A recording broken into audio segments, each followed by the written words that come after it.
Hi everybody, Timothy here. I greet you all in Jesus Christ's mighty name. It is December 8th, 2025. You're listening to yet another episode of the Brother Timothy Clark podcast. In today's episode, I'm going to be talking about the medical insanity that I went through over the last couple of months here. Because this is a level of insanity that I have never seen before in the medical community. On the 28th of October 2025, I went in to my local primary care provider to have blood work done. Well, the individual that took my blood was a nurse, older woman, and I told her, I said, well, it works on my brother if we do it from the wrist, like the back of the hand, in that area. And she said, okay. So she just starts moving this tourniquet around in my arm, and I'm going, what are you doing? She said, I'm just looking at your veins. They're weird. They're bizarre. I'm like, okay, well, can you just take the blood already? And she's like, oh, give me a minute. So I'm sitting there for like 2-3 minutes as she's moving this tourniquet around in my arm and putting it at like 6 different places on this one arm. And then she finally decides on a place to put it. It's all the way up at the crook of my arm there where you have like your elbow. And so she puts it on and leaves it on as she takes the blood. And I'm going, what in the world? And so it's on my arm for like 5 minutes. And I'm thinking, what is she doing? What is going on here? So 3 days later, I am doing good. All of a sudden, around like 8 o'clock that night, it would have been a Saturday night, it was 3 days later, from October 28th. And I think that was a Thursday, or no, it was a Wednesday, I think. Yeah, it was a Wednesday, because I had church that night. So, I'm sitting there at home, and all of a sudden I get this weird feeling like I'm disconnected from my body. It was the weirdest thing ever. And so I'm thinking, well, do I call 911? Do I let this run its course? Smartly or stupidly, I don't know which one yet, but I just let it run its course. So whatever this is runs its course. I feel blood, something warm moving all the way around my body. And I think it was blood. So I'm thinking, well, okay, I'm bleeding internally, but can you die from this? And I find out after the fact that, well, yes, actually you can. So I'm thinking, wow, how close to death did I just come? Again. So here's where, again, the rubber falls off, because, I go through, what would it have been, the month of November? I go through November, my arm's hurting, and I tell my doctor, well, my arm, is still hurting. And on the 1st of December, I go in to, possibly have an ultrasound or something done. And they say, well, it'll take a week for scheduling. I'm like, okay, wow, are you serious? So say, okay, well, we'll schedule that. Get the call today, miss it, so I got to call back. So I call back, and I explained to the woman, all about like what happened here, and that, I need to do the ultrasound, and that it was scheduled by my primary care provider. And she finds the note in her system, says, okay, let me put you on hold. Is it okay if I put you on hold? I said, sure. puts me on hold, and about 10 minutes later, she comes back and says, "I'm sorry, I'm having problems entering the code." I said, "You know what? I'm canceling. I'm done. I'm canceling." Because this is a level of incompetency that I've never seen before in our medical community. I've never seen this level of incompetency in our medical community. So this nurse that did my blood, that took my blood, I even told her, I said, "Just take it somewhere, because I was born prematurely and my veins are messed up as a result. So take it somewhere, preferably, on or near my wrist, back of the hand even. Just take it already." And she takes it all the way up at my elbow area, and I'm like the other side of your elbow, that fleshy, flabby part. I'm like, what do you, whatever, and it's like, what in the world? Leaving the tourniquet on too threw me off. It's like, why are you leaving that on? I don't understand, and then I had that weird experience on the 3 days after, would have been that Saturday.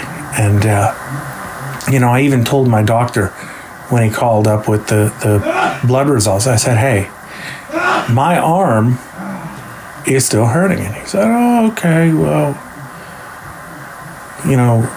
that's normal, you just have blood work now." I said, "Yeah, I know." And then I had that weird experience.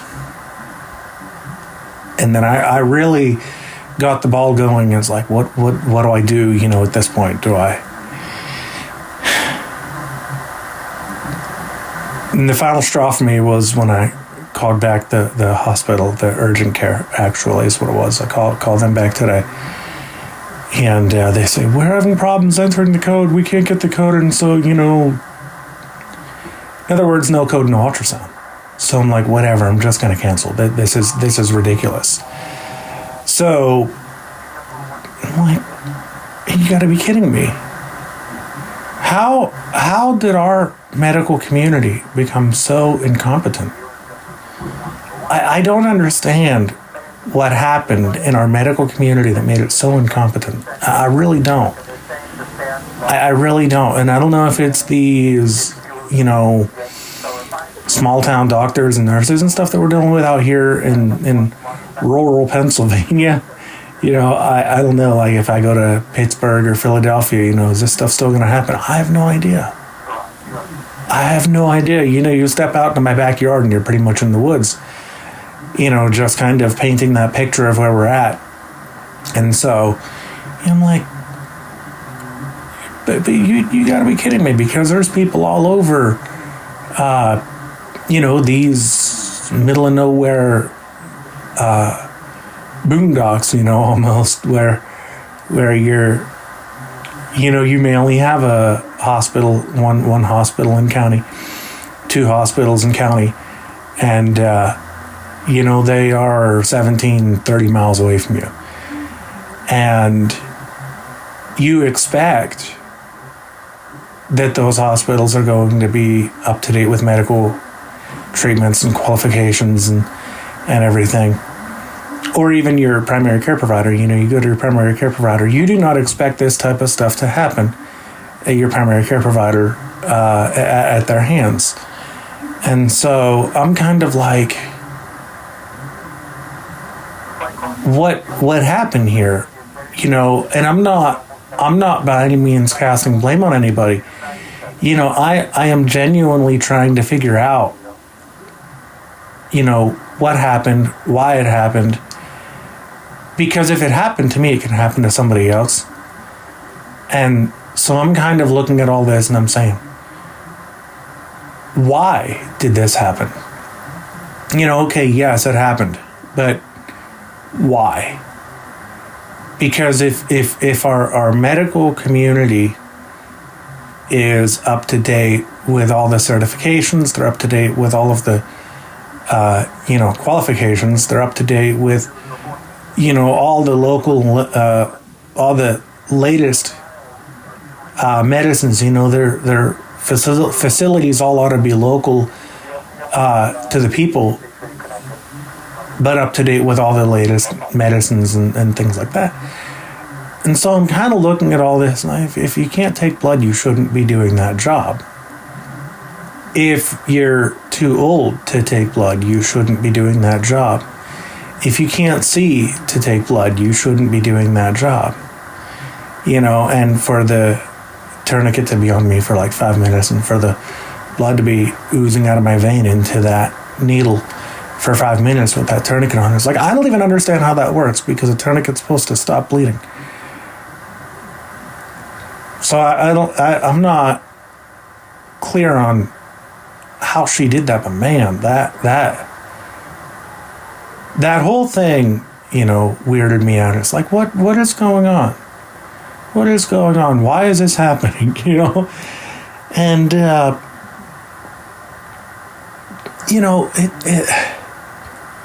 if I can't be assured that this isn't going to happen to somebody else. If I knew that this wouldn't happen to somebody else, I wouldn't even be recording this. I wouldn't even be giving this the time of day if I knew that this wouldn't happen to somebody else. But the fact of the matter is, anymore, if it's happened to one person, it's either A, happened to somebody else, or B, will happen to somebody else. Okay, so I'm kind of looking at this and I'm saying, now wait a minute. What would my responsibility be as a podcaster? What would my responsibility be as, an individual who loves this country? Responsibility be for, all of this? And so I'm saying, well, I'll make a podcast episode and I'll tell everybody what in the world I experienced, in the hopes that, this doesn't happen to somebody else, or B, if it did happen to somebody else, maybe there's some solidarity there, and you can put your thoughts and all that in the comments. And so this is where we're at. I canceled that ultrasound because if they couldn't even get the code to work in the computer, and I'm like, this is absolutely ridiculous. This is something that should not be happening in the medical community. If you can't get a code to work in your system, then you need a backup so we don't have to continue waiting on hold while you get your stuff together. I just canceled. I'm not going to be used by anybody or by any organization. I refuse. And so we have people up at our local congregation and they're saying, man, the medical community is terrible. I used to be, that person that would say, well, it's not that bad. But after seeing this, I've done a complete 180. Prove me wrong. So, I mean, you shouldn't have to go to a major city to get adequate medical care, right? In other words, if you're here in Pennsylvania like I am, you shouldn't have to go to Pittsburgh. You shouldn't have to go to Philly. You shouldn't have to go to Harrisburg. But it's, you should be able to go to your hospital or your facility or your urgent care and get the same medical care that you get in the big city. Because this is uncalled for. This is a blatant, frankly, this is blatantly evil. What is happening in our medical community is evil. I look at guys like Robert F. Kennedy Jr. and he said, that the medical community is all, messed up and everything. And I'm thinking, well, he's kind of anti-vax and things like that. And I like RFK Jr., but on the other side, I think there's a lot of things where he's just downright kooky on. But on that same coin, or on that same token, I cannot dismiss what I not have went through, what I am going through. Okay, so, this has been an ongoing journey for me since the 28th of October. You figure what it would have been like November 2nd or 3rd where I had that near-death experience where I was bleeding out inside. It had to have been what that was, by the way. I was feeling, like stuff was leaking all through my body. And it felt kind of like there was warm stuff all going through my body, and it was starting at my arm. And, like, what in the world? Like, I was totally weirded out. I really was. And, I explained this all to my doctor, and he's like, well, what do you want to do? And I'm thinking, not go through this again?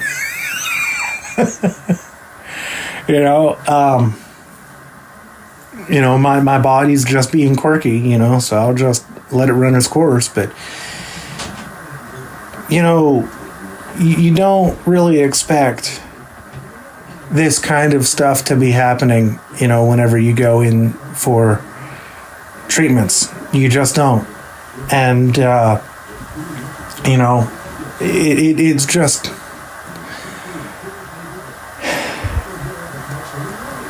I don't want people to go through that, So I'm sharing this all in the hopes that it might give somebody pause for thought. Yeah, I remember hearing about an individual I think they were in Louisville, somewhere in Kentucky. I think their name was TJ. Yeah, I don't know what the initials actually, stood for, but I think this gentleman went by TJ. And he went in for some kind of a medical thing. I don't know the whole story. But basically, they declared him to be dead. And he was moving his head back and forth. And they were just saying, oh, well, that's just residual reflexes. And then they're wheeling him through the hospital halls, and he's now bawling his eyes out. And, oh, yeah, well, that's reflexes. So somebody with at least an ounce of common sense, one of the doctors said, we're not doing this. He's still alive. Well, it came out that they were trying to harvest his organs. They were trying to harvest his organs while he was still alive. Medical community. This is the type of stuff. I remember hearing about a individual, it was a woman back in, I think, 1800s or 1700s. And she started a number of hospitals, maybe Florence Nightingale. I'm not sure. That doesn't sound right, though. But anyway, this woman started a number of hospitals, and they were saying, you can't do these hospitals. Number one, you're a woman. Number two, it'll never work. Well, guess what? We have hospitals today, and it was because of a woman. And I think if she could see where a lot of our medical community is today, I think even she'd be like, what in the world? So, anyway, other than that, I'm doing well. I'm still having, it doesn't hurt anymore, but I am having, there's like a little bit of pressure on my arm above my wrist. It's above the wrist, and there's like a vein or a muscle there. There's a bit of pressure there. And like I said, I was going to get that ultrasound, but when that woman called me And I had to return her call and, explain everything. And she said, I can't pull up the code, so I don't know what to tell you. We're done. We're done. Like, I just snapped. We're done. Because they can put you through this and put you through that and still not find out what's going on. So at this point, it's like, I'm just going to let it heal. I'm not in any immediate medical danger. I just let it heal. Because this is ridiculous.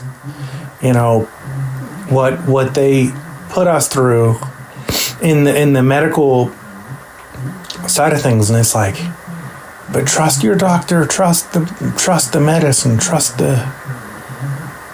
give me a break. I'm sorry, I've lost a lot of trust, a lot of confidence in doctors just over the last month or two. I have. And it's honestly heartbreaking to say that because my sister's in the medical field, and so it's like, and I love her, I trust her, but I do not trust a lot of these doctors. I really don't, But anyway, if you have any comments, questions, concerns, complaints, feel free to put them in the comments below if you're on YouTube or on Spotify. For the rest of you, feel free to go ahead and email me. My email address is TimothyClarkMusic@me.com. My website address is TimothyClarkMusic.wordpress.com, and my name is Timothy. Thank you for joining me for yet another episode of the Brother Timothy Clark podcast. Until next time, see you.